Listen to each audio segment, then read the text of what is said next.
I was just a scrawny little dweeb back in second grade. Recess was like walking into a fucking war zone for me. One day, the entire class surrounded me on the playground, getting all pissed that I never cried like the other kids. "Look at the little PSE," Josh shouted, shoving me. "He's too much of a BTH to even cry." The whole crowd laughed and started closing in. Angela grabbed me by the shirt. "Maybe if we make the baby cry, he'll be more of a man." "Yeah, let's make him squeal," Tommy joined in, cracking his knuckles. Before I knew it, they had me up in the air, legs spread wide. "This'll make ya cry, you little freak," Josh reared back and kneed me square in the nuts. The searing pain dropped me to my knees, gasping for air.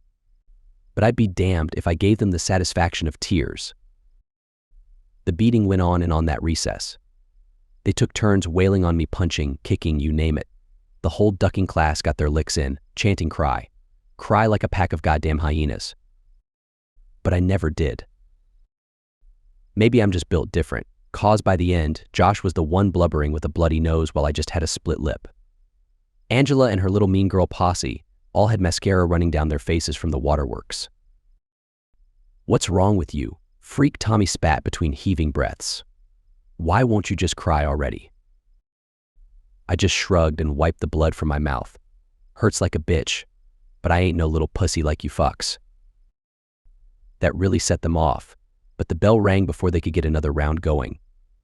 I limped off to class, tender as hell but surprisingly dry-eyed. Maybe I really don't feel pain like everybody else.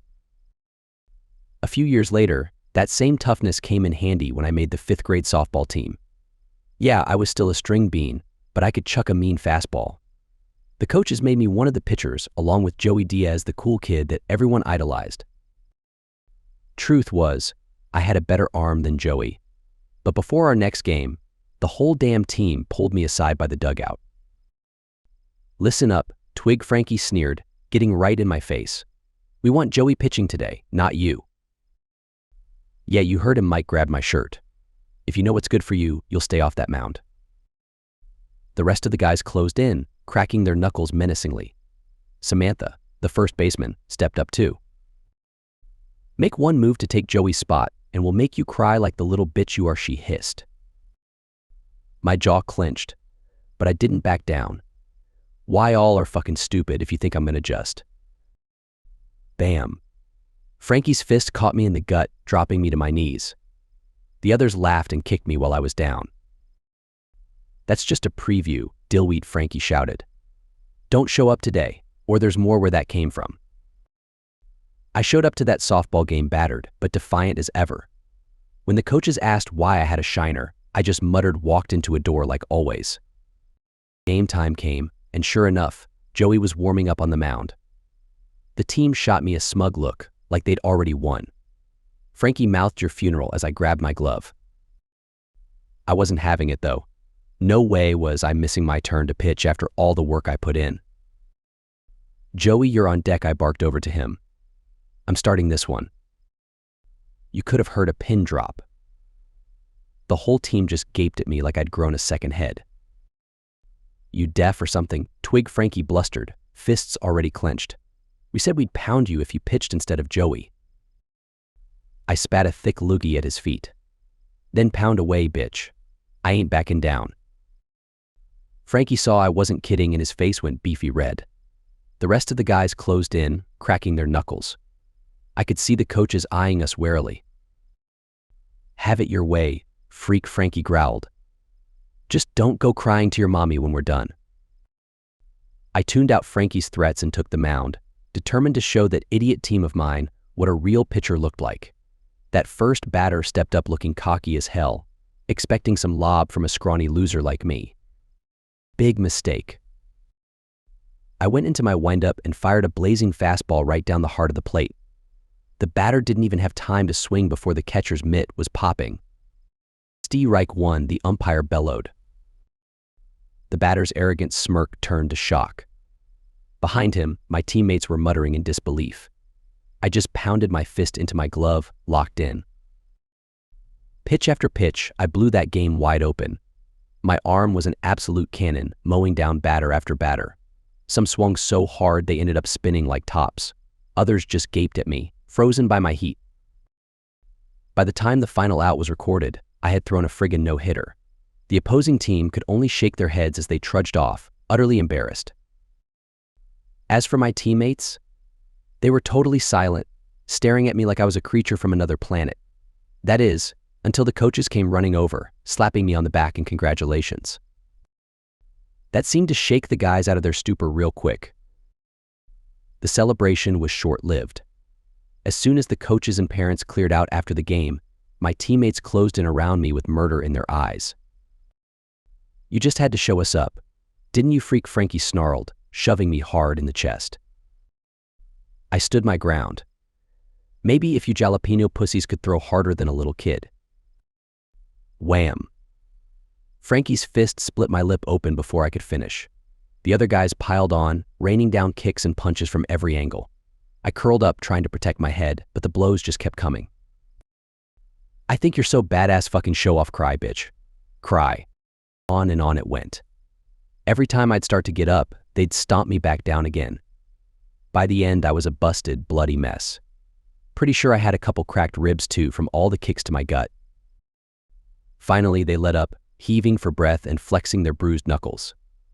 I pulled myself up on trembling arms, coughing up gobs of blood and phlegm. Frankie grabbed me by the hair, yanking my head back. His other fist drew back, readying a massive haymaker. "One more chin music, freak," he wheezed. "Then you can cry home to mommy." I mustered up the biggest, bloodiest grin I could. "Do it, punta. You ain't making me cry." Frankie's face twisted with rage at my defiance. His haymaker came screaming in, blasting me square in the jaw.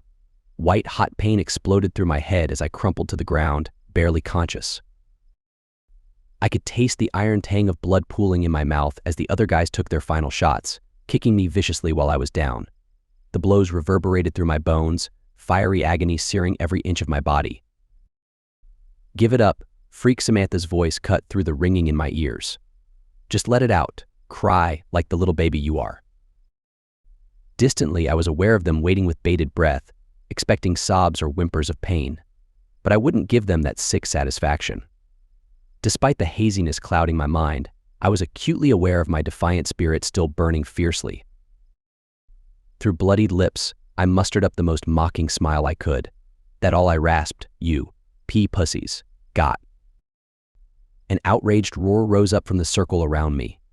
The kicks and stomps redoubled with fervor, hell-bent on breaking me. Still, I weathered every blow with gritted teeth, biting back any cries that tried to escape. After what felt like an eternity, they finally dispersed, having exhausted their fury and stamina. I was left crumpled in the dirt, a tangled mess of throbbing agony, but not a single traitorous tear stained my face. The beatings kept coming nearly every game day after that fateful no-hitter, no matter how I pitched. My teammates were hellbent on breaking me, on forcing me to cry uncle like some kind of rite of passage. But I never gave in, never gave them that sick satisfaction. Game after game, I weathered their blows with the same mule-stubborn defiance. Some days, the beatdowns were brief but brutal affairs, harsh flurries of fists, feet and verbal degradation raining down until they got bored or winded. Those I could grit my teeth through, hissing out pained breaths but refusing to shed a single tear. Other times, they took things real slow, methodically working me over with almost scientific precision. Frankie and his psycho crew seemed to relish those dragged-out demolitions the most. They'd take turns, wearing me down bit by bit until I was a trembling, swollen mess, desperately holding on to consciousness. I remember this one time in particular, they had me laid out on the dugout floor. Frankie straddled my chest, that bloated red face of his grinning down like a demonic cherub. His beefy fists pounded my face in a steady rhythm, undefended head snapping with each blow. "You hear that?" Freaky'd growl between punches, spraying spit in my eyes. "That's your nose breaking. You gonna cry yet?" Another punch split my eyebrow, warm blood gushing down to sting my eyes. Still, I remained stubbornly dry-eyed. No matter how brutal or prolonged the beatings got, I refused to give those sadistic bastards their cathartic tears. Cry like a bitch. Not a chance. I'd sooner choke on my own blood first. The relentless onslaught took its toll, though. Busted lips, broken bones, swollen contusions painting me in a full-body palette of black, blue, and darkened reds. But the physical trauma was nothing compared to the psychological warfare of their mocking taunts. "What's wrong, freak? Cat got your tongue, AW. The baby's too scared to cry. Just let it out, you little pussy." On and on they'd jeer, their insults growing more vicious and personal each time I stonewalled them with stony silence. The truth was, I felt those blistering words cut deeper than any fist or boot ever could. My soul ached to lash back, to break down and emphatically prove my humanity by wailing at the top of my lungs. But I didn't. Couldn't. Something inside me simply wouldn't allow that primal release, no matter how overwhelming the hurt became. An indomitable forge of repression kept the floodgates wired shut, refusing to grant them the twisted gratification they so desperately craved. Eventually, bloodied, bruised, and battered in every sense of the words, they got the message. Try as they might, I was never going to cry, not for them, not for anyone. One by one, they drifted away in frustrated resignation until only Frankie remained, fuming in impotent rage. "You're one crazy freak," you know that he spat a vile loogie into my battered face as the others looked on impassively. Not even human, keeping that shit bottled up like a goddamn mutant. With that, he turned and stormed off, leaving me a grounded wreck in their wake. I could only lay there and gulp down wheezing gasps, body screaming in agony, yet eyes stained defiantly, stubbornly dry. In the aftermath, I never really knew whether to feel proud or ashamed about not crying through those beatings. On one hand, my ability to stonewall them had preserved some sliver of pride and self-respect. But at what cost?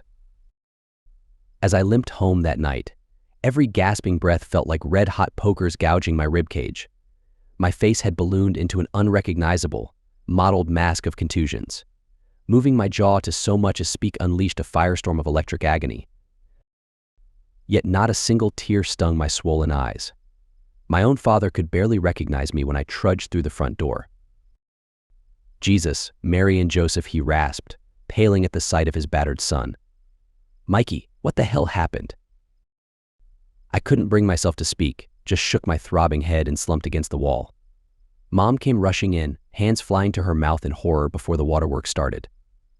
"My baby. Oh, my poor baby," she pulled me into a crushing embrace, sobbing into the nape of my neck. Harsh, racking cries of anguish I couldn't reciprocate no matter how much I wanted to in that moment. Some tiny, withered soul kernel simply wouldn't allow it. All I could do was gingerly wrap my arms around her shuddering frame and surrender myself to the searing waves of pain crashing through my twisted body. Maybe that's what broke the bastards in the end, not brute force or personal insults, but the soul-shriveling inability to experience human warmth and catharsis through shared vulnerability. Either way, the beating stopped after that, replaced by a silence nearly as deafening. I was the freak who couldn't cry, and some tiny, isolated part of me whispered that maybe, just maybe, that was really the cruelest insult of all.